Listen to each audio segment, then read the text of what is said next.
Japan gets hit by an average of 20 typhoons a year.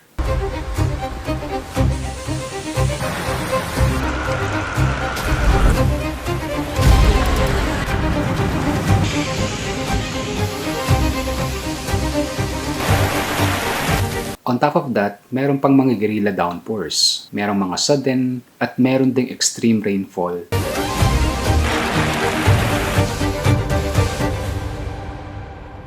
Flooding was a daily part of life in Tokyo, and it was only getting worse. Na minsan ilang minutes lang, pero parang isang buwan ng ulan yung nararanasan ng isang city sa Japan. Add natin ang urbanization. Dati lupa na nag-a-absorb ng water. Ngayon, puro na rin semento. Particularly in some areas na highly urbanized, kagaya ng Tokyo.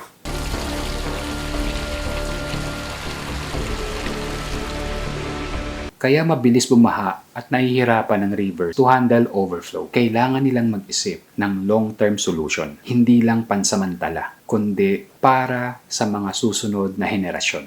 Unahin natin ang mga pinaka-iconic na projects ng Japan. The Metropolitan Area Outer Underground Discharge Channel o ang GCANS. 5 containment silos, 65 meters deep and 32 meters in diameter, have been built. They're connected by a tunnel over 6 kilometers long. Ang construction nito ay nagsimula noong 1992 at natapos ng 2006. Ang cost, around 230 billion yen or may katumbas ngayon na 1.6 billion US dollars. Anong features nito? Bakit ganito kamahal? Meron itong 5 massive shafts. During floods, excess water from the 5 rivers is caught and stored before getting pumped over into a huge tank.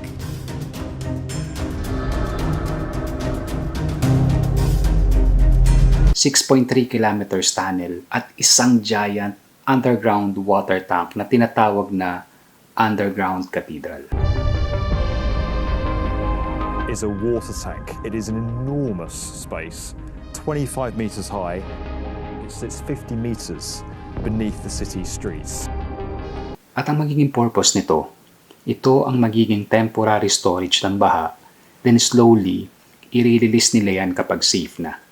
So instead na magkaroon ng baha sa mga kalsada, they will store everything, yung capacity ng underground storage, then sa kanila i-release ng dahan-dahan. May nakita nga akong document. Open naman to sa lahat. Pwede nyo i-download sa internet. Ilalagay ko yung link sa description below. Ang result, kung bakit nila ito ginawa, it can prevent an estimated of 1 billion worth of flood damage. So mas malaking matitipid nila. Pero baka nagtataka kayo, puro naman tunnel ang ginagawa ng Japan. Hindi lang puro tunnel. Hindi lang puro reservoir. Meron din silang ring smart strategies. こちらの施設は洪水対策の河川の施設です。こちらが東京は近年非常に雨が強くなっております。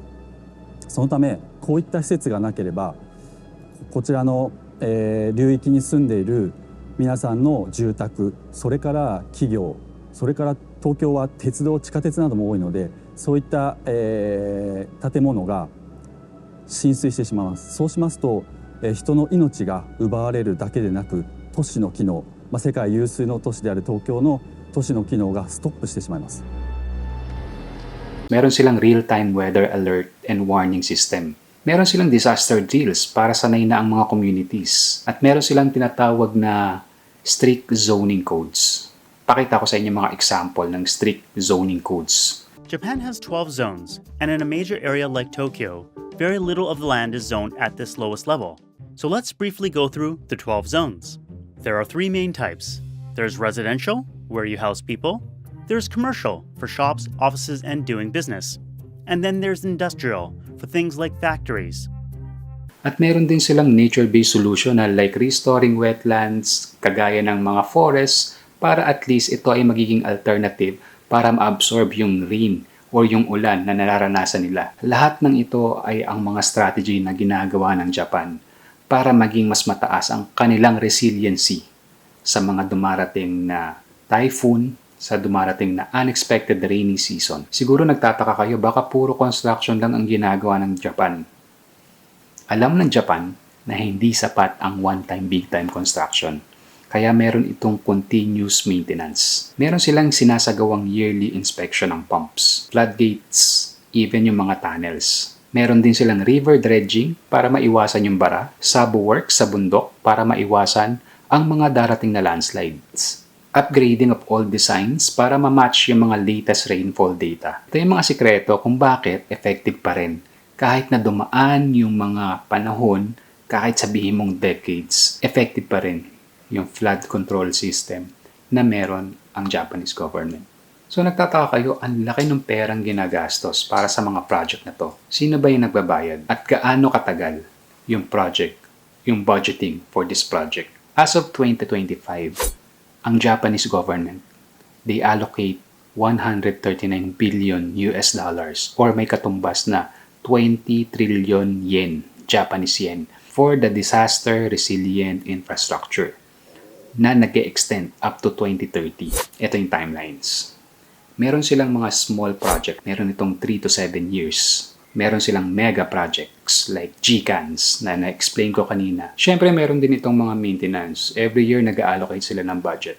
At meron itong mga major budget for overhauls. At ito ay tumatagal or fino-forecast na nila. Malaki ang investment, pero mas malaki ang natitipid.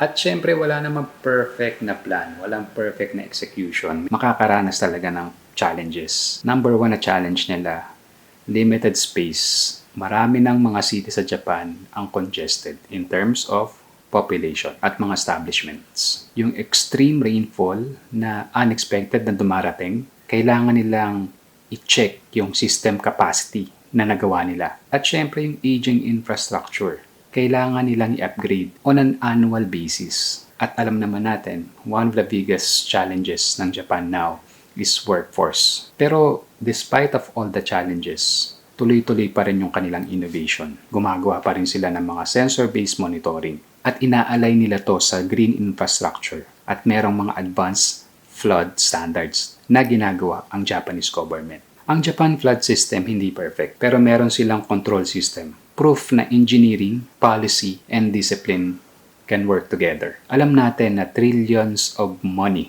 yen and US dollars ang narinig nyo, decades of planning. Pero ang kapalit naman ito ay safer community, safer nation with less damage and more savings.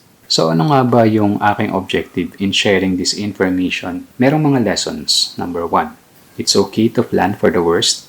Number 2, it's okay to invest in big projects. Number 3, it's okay to invest for maintenance.